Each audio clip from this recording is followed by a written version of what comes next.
Shalom, kiranya berkat kesehatan, kelimpahan, sukacita, dan damai sejahtera surgawi meliputi kita semua, baik jasmani, jiwani, maupun rohani. Amin.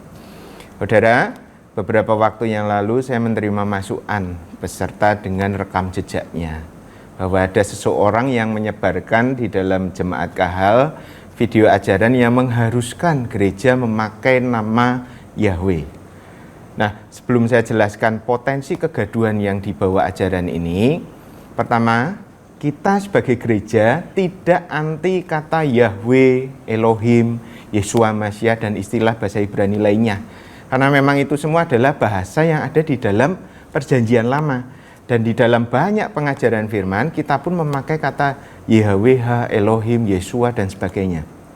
Jauh sebelum kosakata ini diributkan dan dipolemikan secara keliru. Karena istilah-istilah ini adalah istilah umum di dalam Perjanjian Lama. Nah, kalau kita belajar teologi ya, tentu saja perbendaharaan kata dalam bahasa Ibrani dan Yunani itu adalah hal yang wajar dan biasa. Tapi sekarang memang ada kalangan Kristen tertentu yang memaksa orang meninggalkan kata Allah dan mengharuskan memakai nama Yahweh.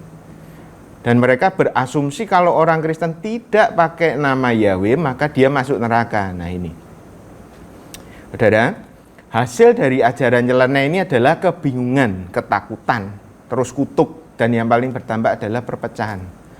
Bahkan ada hamba Tuhan yang bersaksi sampai ada perceraian, karena di sana diembel-embelin neraka, akhirnya terpecah iman mereka. Nah, mereka yang sudah tertipu oleh ajaran ini, mereka kalau di gereja, kalau nyanyi misalkan lagu Kau Allah yang kudus, Kau Allah yang kudus, terus hati mereka itu tidak bisa lagi nyembah Tuhan. Mereka takut, aduh aku nyembah Tuhan yang keliru, aku bisa masuk neraka. Akhirnya ribut sendiri, bahkan suami istri bercerai karena ajaran ini. Nah, saudara, sebenarnya kekakuan kelompok ini dalam memaksa memakai nama Yahweh ini adalah hal yang sangat memalukan di bidang akademisi Kristen. Karena pemaksaan ini cuma akan melawan pertama kebenaran firman itu sendiri, ya. Karena Tuhan memberitakan perbuatan-perbuatannya yang ajaib di dalam berbagai bahasa itu di dalam Kisah Rasul 2 ayat 11. Ada bahasa Kreta, Arab, Frigia, Pamfilia, ada Mesir, ada bahasa Latin, bahasa Kirene. Yang kedua, ini pengajaran aneh ini melawan fakta Alkitab, bahwa Alkitab mengalami perkembangan bahasa dan itu karena Tuhan izinkan. Jadi Alkitab kita ini mengalami minimal 4 kali perubahan bahasa dalam manuskrip aslinya. Ya, pertama bahasa Ibrani, dia berakhir pada saat pembuangan Babel dan Asyur. Kemudian bahasa Aram, berakhir pada saat Alexander the Great menguasai dunia. Kemudian pakai bahasa Yunani. Bahasa Yunani berakhir pada saat Romawi menaklukkan Yunani dan masuk bahasa Latin. Nah, kemudian bahasa Latin diterjemahkan jadi bahasa Inggris. Saat seluruh dunia modern ya, memakai bahasa Inggris sebagai bahasa internasional. Itu saudara. Fakta ini dilawan mereka. Yang ketiga keanehan dari kelompok ini adalah melawan bukti manuskrip Alkitab Perjanjian Baru yang kita punya sampai sekarang, yang ada di museum-museum yang jumlahnya lebih dari 5.400 bagian itu papirus. Dan yang terakhir yang paling parah adalah mereka melawan kewarasan dalam berteologi atau bertuhan. Perhatikan saudara, semua asumsi teologis atau pikiran mengenai Tuhan harus tunduk di bawah manuskrip Alkitab. Tapi kelompok ini mereka memaksa anggapan teologis mereka terhadap teks asli. Itu yang mereka lakukan. Hasilnya apa? Pasti kebohongan. Dan kebohongan mereka itu sudah dibuktikan oleh ada hamba Tuhan namanya Gracia Pelo. Saudara bisa cari di YouTube Gracia Pelo, catatan sejarah kaum Yahweisme. Diketik gitu. Itu ada tipu muslihat, fitnah, perseteruan, perceraian keluarga yang dia sampaikan. Dan itu semua ada datanya. Saudara silahkan search sendiri, amati apa yang disampaikan hamba Tuhan Gracia Pelo ini. Nah, Hari ini kita akan berapologetika secara sederhana saja terhadap kengawuran kelompok ini, supaya kita terhindar dari kebingungan dan perpecahan. Ya, pertama, yang janggal dari kelompok ini adalah kita nyebutnya Yahweisme. Pertama, mereka memakai Alkitab Perjanjian Baru bahasa Ibrani, jadi Perjanjian Barunya bahasa Ibrani, yang mana itu adalah terjemahan dari manuskrip aslinya, yaitu bahasa Yunani. Dan mereka menolak Alkitab bahasa Yunani. Dibilangnya ini tidak asli, yang asli Ibrani, padahal Ibrani diterjemahkan dari Yunani yang mereka lakukan. Dan buktinya mereka pakai sumber Yunani adalah sampai sekarang mereka tidak bisa menunjukkan satupun dari salinan manuskrip Perjanjian Baru Ibrani dari abad pertama atau dari zaman Rasul-Rasul atau dari zaman Tuhan Yesus. Hanya klaim-klaim dan berteori dan bersilat lidah, barangnya tidak punya. Saudara, bagaimana dengan Perjanjian Baru bahasa Ibrani? Kok itu bisa ada tuh, bagaimana ceritanya? Nah, perlu kita ketahui Perjanjian Baru bahasa Ibrani modern disebut Habrit Hadasa, itu baru dicetak abad 19. Diterjemahkan dari bahasa Latin untuk tujuan penginjilan terhadap orang Yahudi. Dan penulisan YHWH pun tidak pernah dibunyikan sekalipun oleh orang Kristen Yahudi, tetapi diganti Adonai, budaya Yahudi seperti itu. Karena orang Yahudi Kristen tetap takut menyebut nama Tuhan. Nah, ada lagi, abad 14 sampai 16 ada salinan Injil Matius dalam bahasa Ibrani, yaitu Shem Tov, itu Rabi Shem Tov Ben Ishak abad 14. Itu tidak lengkap, Matius tok dan tidak lengkap, bercampur dengan komentari dari Shem Tov sendiri. Ada terjemahan lain yang dipakai, tapi punya Shem Tov ini sendiri di dalamnya banyak masalah, karena itu ada di tengah polemik Yahudi anti-Kristen. Dan orang-orang Yahudi pada waktu itu berbahasa Latin. Terus ada Sebastian Munster, itu abad 16. Terbitannya juga belum sempurna. Kemudian, nah ini yang sering mereka ribut-ributkan, Dutilet, Jean Dutilet abad 16 juga. Ini pun diterjemahkan dari bahasa Itali, disimpan di perpustakaan Paris. Saudara, terjemahan bahasa Ibrani dari Yunani ini jaraknya 15 abad dari zaman Yesus. Kalau ditanya dari mana sumbernya, pasti dari manuskrip Yunani dan Latin, kodeks. Karena orang Kristen hanya punya manuskrip Perjanjian Baru Yunani. Dan itu sudah ada sejak abad pertama. Ini keganjilan yang pertama. Yaitu mereka pakai bahasa Ibrani di dalam Perjanjian Baru, tapi Ibraninya terjemahan dari Yunani yang mereka tolak. Yang mana itu kita pakai di Alkitab LAI kita, bahasa Indonesia sekarang ini. Itu yang mereka lakukan. Yang kedua, kengawuran yang lebih fundamental adalah, perhatikan ini saudara, tidak ada kebaharuan nilai di dalam ajaran Yahweisme ini. Jadi nilai-nilai yang mereka ajarkan yang katanya dari Yeshua HaMashiach, yang mereka tidak mau sebut itu Yesus Kristus, sebenarnya tidak ada bedanya dengan Yesus Kristus yang menurut mereka sesat. Jadi, misalnya ayat Matius 4 itu. Yesus ngomong, ada pula tertulis, jangan engkau mencobai Tuhan Allahmu.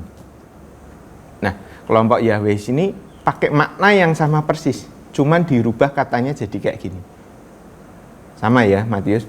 Yesua berkata, ada pula tertulis, jangan engkau mencobai Yahweh Elohimmu. Ya, ini saya tunjukkan karya mereka yang pertama. Tidak tahu ini kelihatan atau enggak. Nah, Kitab Suci 2000. Ini bikinannya Pak Suradi Ben Abraham Eliezer Ben Abraham. Jadi itu pencetus gerakan Yahweisme di Indonesia. Beliau sudah meninggal di Amerika. Nah, ini cetakan pertama. Ya, di sini ini sebetulnya mereka bukan membuat Alkitab baru itu enggak. Tapi ini adalah Alkitab LAI yang kemudian mereka copy, ya. Terus mereka rubah. Kemudian dicetak lagi. Nah, kalau sekarang mereka kabarnya enggak pakai lagi Alkitab Pak Suradi ini. Tapi pakai Hebrew Root Scripture karya James Scott Trim. Itu polemikus juga. Dia pengagum nama Yahweh juga, Yahweisme juga. Dari mana ya? Pasti dari Alkitab kita. Dari Alkitab bahasa Yunani yang mereka ambil diterjemahkan dalam Ibrani. Karena tadi dari abad 14-16 mereka itu tidak punya skrip asli. Jadi kelompok ini hanya meributkan nama tok. Dengan dalih kalau namanya tidak tepat, Tuhannya tidak tepat. Tapi inti ajarannya, nilai-nilainya tidak ada kebaharuan. Sekali lagi, tidak ada kebaharuan nilai di dalam iman mereka. Misalnya, kalau kita mengajarkan penebusan dosa oleh darah Yesus, mereka cuma ganti penebusan dosa oleh darah Yeshua Masiah. Pakai nama bahasa Ibraninya Tuhan Yesus. Atau penyebutan Ibrani. Kalau kita menekankan kasih Allahmu dan sesamamu, mereka juga cuman ganti kasihi Yahwehmu dan sesamamu. Semuanya tetap sama. Tapi mereka maksa pakai istilah ke-Ibrani-Ibranian dan lain-lain. Jadi tujuannya apa? Tidak jelas. Motivasinya cuman memaksa orang meninggalkan kata Allah. Pakai nama Yahweh. Saudara, mengenai nama, nah ini perhatikan baik-baik karena mereka selalu pakai ini di mana-mana dalam membuat bingung orang Kristen. Mereka selalu pakai logika bodong kayak gini. Kalau kamu namanya Agung, kalau kamu dipanggil Beni, kamu nengok enggak? Dia selalu pakai seperti itu.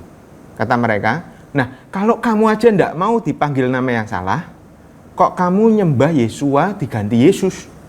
Yahweh dipakai nama Allah. Saudara, betulnya ini logikanya bodoh dan kosong. Saudara, pertama, mengenai Yeshua jadi Yesus, kita harus paham. Jadi penterjemahan Alkitab tidak pernah merubah nama.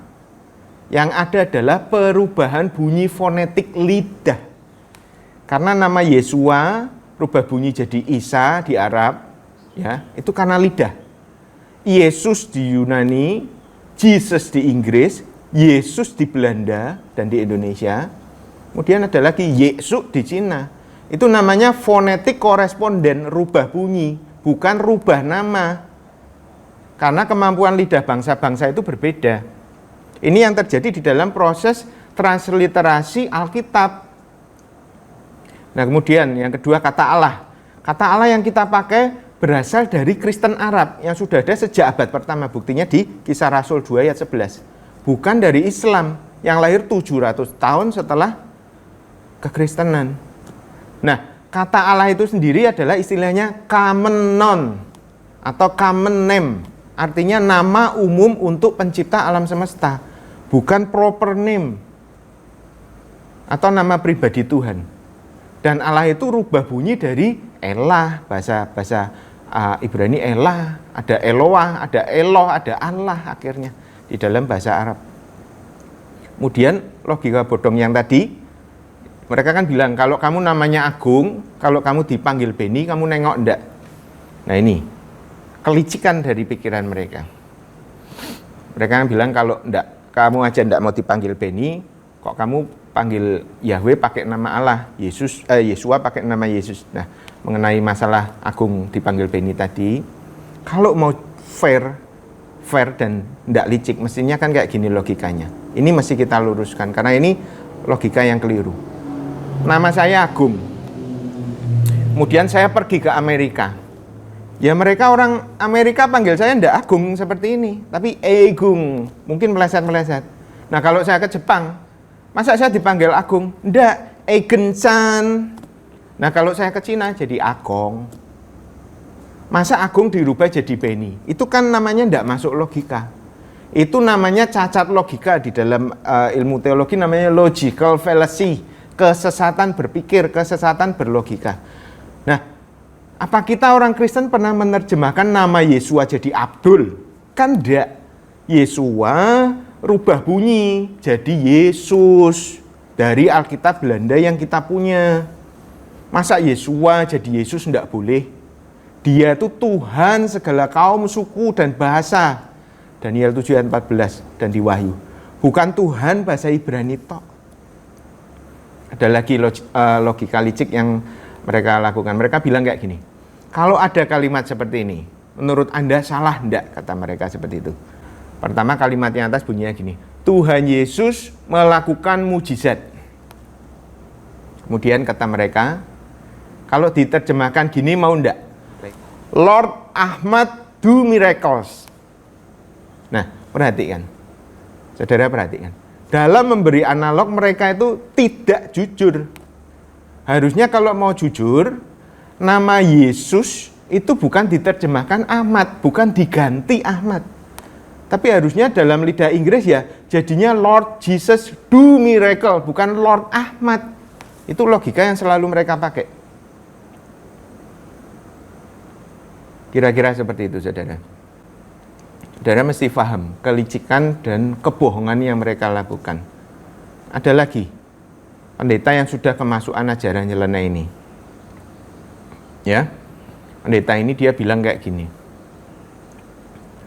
Dia bilang, seumpama jam Rolex. Ini bukan Rolex. Dia bilang, dulu karena saya enggak pakai jam Rolex asli, maka saya suka pakai Rolex palsu yang murah. Tapi setelah punya Rolex asli, saya enggak mau pakai yang palsu. Itu logika yang diceritakan Pak Pendeta Rolex itu. Saya mau tanya, Pak Pendeta Rolex, saya mau tanya, jadi istilah Allah Bapa, Tuhan Yesus, dan Roh Kudus yang kamu sembah itu adalah palsu menurutmu? Semacam jam Rolex yang kamu puja itu. Berarti dulu kamu tidak punya Tuhan yang asli, pertanyaan saya. Kalau kasih analogi ngawurnya nggak ketulungan. Tuhan kok dianalogikan pakai barang fana yang palsu. Saudara, ini sebenarnya menunjukkan bagaimana cara pendeta Rolex itu memperlakukan Tuhan dalam hidupnya. Pendeta Rolex itu menganggap Tuhan adalah sesuatu yang bisa dipakai, diganti sesuka hati. Jadi menurut saya di dalam hati orang itu tidak ada takut akan Allah.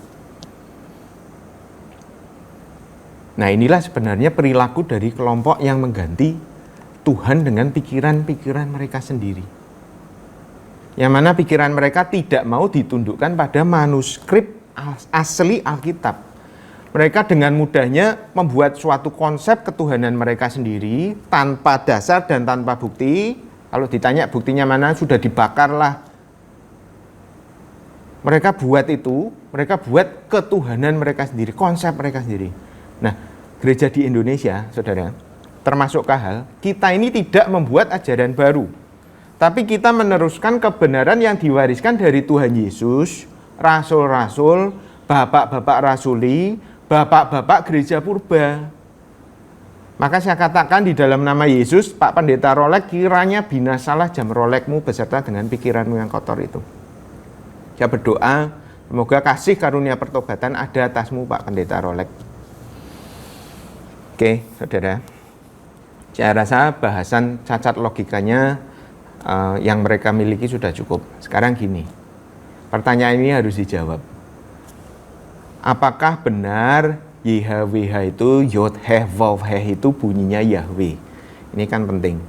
Karena mereka kan Yahweh seenaknya sendiri. Maksa orang pakai Yahweh karena mereka tidak tinggal di Israel. Coba mereka tinggal di Yerusalem sana, Yahweh bisa ditangkap itu. Sekali lagi, apakah YHWH bunyinya benar Yahweh seperti yang mereka paksa itu?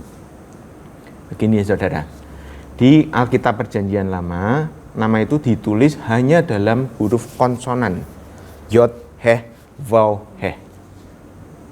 Dan bangsa Israel tidak pernah membunyikan nama YHWH itu karena ada hukum Tuhan. Jangan menyebut nama Tuhan dengan sembarangan. Keluaran 27, Ulangan 5:11.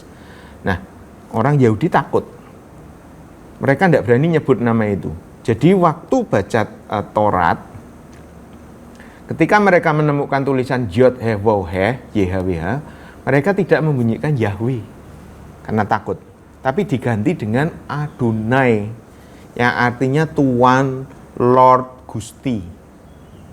Nah, misalnya Ulangan 64, Mitzvah Hari Shonah syahadatnya orang Yahudi, ini ayat hafalan kita ya. Shema Yisrael, Adonai Eloheinu, Adonai Echad. Nah, kata Adonai itu yang di dalam Shema itu, itulah yang menggantikan huruf YHWH. Harusnya kalau kita mau baca itu bunyinya Shema Yisrael YHWH Elohinu YHWH Echad. Tapi karena mereka takut menyebut nama YHWH itu, maka mereka ganti dengan Adonai, artinya Tuhan, Lord, Allah, pencipta alam semesta. Dan ini yang ganti bukan LAI, yang ganti sudah dari sejak zaman Nabi Musa sampai sekarang. Nah, sejak saat itu sampai pembuangan kira-kira abad ke-8 sebelum Masehi, akhirnya mereka lambat laun tidak lagi dapat membunyikan kata YHWH. Karena yang pertama, nama itu sakral, dan kemudian memang dari dulunya tidak pernah dibunyikan. Bahkan sampai sekarang orang Yahudi tidak berani membunyikan Yod Heh Vav Heh, itu tidak berani. Kemudian bagaimana dengan bunyi Yahweh yang kita punya sekarang? Yahweh, Yehovah, Jehovah, Yahuwah. Nah, ini adalah tafsiran dari para sarjana Alkitab saja. Kebanyakan dari mereka meyakini bahwa bunyi-bunyi itu hanya kira-kira, tidak ada bunyi pasti. Karena memang tidak pernah dibunyikan nama Tuhan kita itu. Dari tradisi nama misalnya, Haleluya, itu Yahnya itu singkatan dari Yahweh. Kira-kira bunyi Yahweh artinya pujilah Yahweh, YHWH. Tapi kata weh di belakangnya itu tidak pernah ada yang tahu pasti. Memang konon ada yang bilang Clement dari Alexandria itu di dalam Kodeks L menyebutkan kata Yahweh, tapi itu pun kan ditulis di dalam huruf Yunani. Itu pun kira-kira menurut Clement. Nah, orang Yahudi sendiri baru mulai menambahkan nikut atau vokal pada Alkitab bahasa Ibrani mereka baru di abad ke-8 oleh komunitas Masoretik di Tiberias. Itu abad ke-8 itu sekitar tahun 700 sekian. Berarti modern. Nah, pada kata YHWH ini pun mereka menambahkan vokal berdasarkan kira-kira dari kata Ehyeh Asher Ehyeh, Hayah, Adonai. Jadi tidak ada bunyi pasti. Vokalnya mereka ambil saja kira-kira, karena kita menyebut Allah kita Ehyeh, Hayah, Adonai, jadi vokalnya disamain aja. Jadi kalau maksa bilang Yahweh itu adalah ulah kelompok Yahwisme. Itu hanya kira-kira, tidak tahu bunyinya asli. Nah, lanjut. Kemudian ini penting sekali, saudara. Kira-kira 200 tahun sebelum Tuhan Yesus lahir, para tua-tua Yahudi yang jumlahnya 70 plus 2 orang itu di Alexandria, Mesir, mereka menerjemahkan Perjanjian Lama Ibrani ke dalam bahasa Yunani. Ya, Perjanjian Lama ini kan sudah ada sejak zaman purba dan tidak pernah berubah. Tapi kira-kira 200 tahun sebelum Tuhan Yesus lahir ada proyek penerjemahan Perjanjian Lama ke dalam bahasa Yunani, namanya Septuaginta. Jadi itu sudah ada 200 tahun sebelum Tuhan Yesus. Nah, mereka menerjemahkan ke Yunani itu di zaman Kaisar Ptolemaic Philadelphos yang kedua ya. Karena Alexandria, Mesir pada waktu itu adalah perpustakaan dunia terbesar di era Helenis atau Yunani. Nah, di dalam terjemahan Yunani itu kata YHWH tadi diterjemahkan sebagai Kyrios atau Kurios, yang artinya Lord, Gusti, Tuhan. Sama dengan bahasa Ibrani Adonai, artinya Tuan, Lord, Gusti. Dan terjemahan ini yang banyak beredar pada zaman Tuhan Yesus. Nah, kalau kita baca teks Alkitab Perjanjian Baru, Tuhan Yesus sendiri tidak pernah dicatat meragukan terjemahan Septuaginta, tidak pernah. Malahan seringkali Perjanjian Baru mengutip dari Perjanjian Lama Septuaginta. Nah, tiap kali ada nama YHWH itu diubah menjadi Kurios. Nah, Perjanjian Baru juga kita ini yang kita miliki oleh penulis Perjanjian Baru, pada waktu mereka mengutip Perjanjian Lama, kalau ada namanya YHWH itu dirubah jadi Kurios atau Theos. Jadi kalau pada masa Tuhan Yesus sampai tahun 2000 tidak ada masalah, kenapa kemudian dipermasalahkan? Apakah Roh Kudus itu selama 2000 tahun membiarkan miliaran orang masuk neraka karena salah nyebut nama? Yesua jadi Yesus, YHWH jadi Tuhan, Eloah jadi Allah. Perhatikan ini. Apakah Reinhard Bonnke, penginjil yang memenangkan puluhan juta jiwa itu memimpin orang pada pertobatan yang salah hanya karena dia pakai nama Jesus di dalam bahasa Inggris? Kemudian apakah buah-buah pertobatan yang dilihat secara nyata di dalam nama Yesus itu mau dianggap palsu? Sedangkan sebaliknya ketika ajaran Yahweisme ditekankan, bukankah kegaduhan yang dihasilkan kelompok ini? Membuat perdebatan di sana-sini, memecah gereja dan jemaat. Jadi saudara, kesimpulannya adalah kita tidak perlu memusingkan penerjemahan nama. Karena tuduhan merubah nama itu tidak berdasar. Gereja Indonesia tidak merubah nama Yesua menjadi Ahmad seperti pikiran mereka. Gereja di Indonesia membunyikan Yesua sebagai Yesus. Bagi kita orang percaya, satu-satunya nama yang diberikan kepada kita, yang oleh nama itu kita diselamatkan adalah Yesus. Saudara, saya akan bacakan Kisah Rasul 4. Ayat 10 sampai 12 sebagai penutup. Kira-kira seperti ini. Kisah Rasul 4 ayat 12. Ayat 10 sampai 12. Maka ketahuilah oleh kamu sekalian dan oleh seluruh umat Israel bahwa dalam nama Yesus Kristus orang Nazaret yang telah kamu salibkan, tetapi yang telah dibangkitkan Allah dari antara orang mati, bahwa oleh karena Yesus itulah orang ini berdiri dan dengan sehat sekarang di depan kamu. Ini kan dia menceritakan. Ayat 11, Yesus adalah batu yang dibuang oleh tukang-tukang bangunan, yaitu kamu sendiri. Namun ia telah menjadi batu penjuru. Ayat 12 kuncinya. Dan keselamatan tidak ada di dalam siapapun juga selain di dalam Dia, di dalam Yesus. Sebab di bawah kolong langit ini tidak ada nama lain yang diberikan kepada manusia yang olehnya kita diselamatkan. Amin. Kiranya seri apologetika ini memberkati saudara. Jadi jangan mudah goyah. Saudara, kita gereja Kahal ini diberi gembala oleh Tuhan Yesus. Tuhan Yesus sudah menetapkan Om Hin, Pendeta Theophilus sebagai pembimbing kita, Jemaat Kahal. Dengarkan gembalamu yang Tuhan sudah berikan, jadilah domba yang baik, tundukkan diri pada pengajaran yang benar dan lurus. Tuhan bersama dengan kita selalu. Amin.